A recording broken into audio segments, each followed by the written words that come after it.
সরকারের ভেতরে একটা মহল, তারা অত্যন্ত সচেতনভাবে চেষ্টা করছে যারা গণতন্ত্রের পক্ষের শক্তি তারা যেন আসতে না পারে। সরকারের ভিতর একটি মহল চেষ্টা করছে গণতান্ত্রিক পক্ষের শক্তি যেন ক্ষমতায় না আসতে পারে। তবে এসব ঝামেলা সহজেই সমাধান হতো যদি 3 মাসের মধ্যে নির্বাচন দেয়া হতো, এমন মন্তব্য করেন বিএনপির মহাসচিব মির্জা ফখরুল ইসলাম আলমগীর। 27 আগস্ট জাতীয় প্রেস ক্লাবে আয়োজিত এক আলোচনা সভায় এসব কথা বলেন তিনি।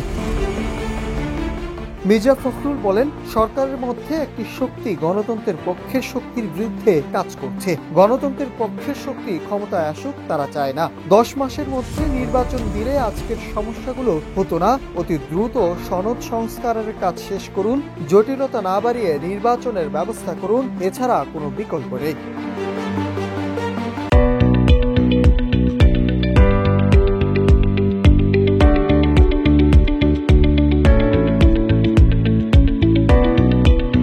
তিনি বলেন, ইদানিং একটা বিষয় দেখে খারাপ লাগে, বেশিরভাগ মানুষ নষ্ট হয়ে গেছে। যেদিকে তাকাই সব প্রতিষ্ঠানেই খালি দুর্নীতি। সেদিন এক ব্যবসায়ী বলেছিলেন, আগে যদি 1 লাখ টাকা দেওয়া লাগতো, এখন দেওয়া লাগে 5 লাখ টাকা। আমাদের মননে যে পরিবর্তনটা আনা দরকার ছিল সেটি হয়নি। রাজনৈতিক নেতারাও এসবের মধ্যে জড়িত হয়ে পড়ছেন, যেটি দেশের আরো বেশি ক্ষতি করছে। বাংলাদেশকে বাঁচানোর জন্য আমাদের সবাইকে এগিয়ে আসা দরকার।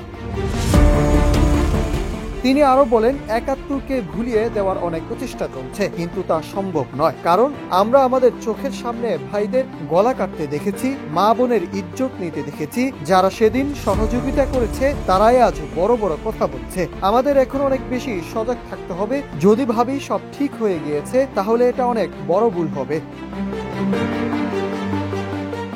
এছাড়াও তিনি বলেন, সরকারের কাছে বলতে চাই, সংস্কারের জটিলতা দ্রুত শেষ করেন, নির্বাচনের চূড়ান্ত ব্যবস্থা গ্রহণ করুন এবং তার মধ্য দিয়ে জনগণের প্রতিনিধিত্বকে নিশ্চিত করুন। যারা ফায়দা নিতে চায় তারা কিন্তু বসে নেই।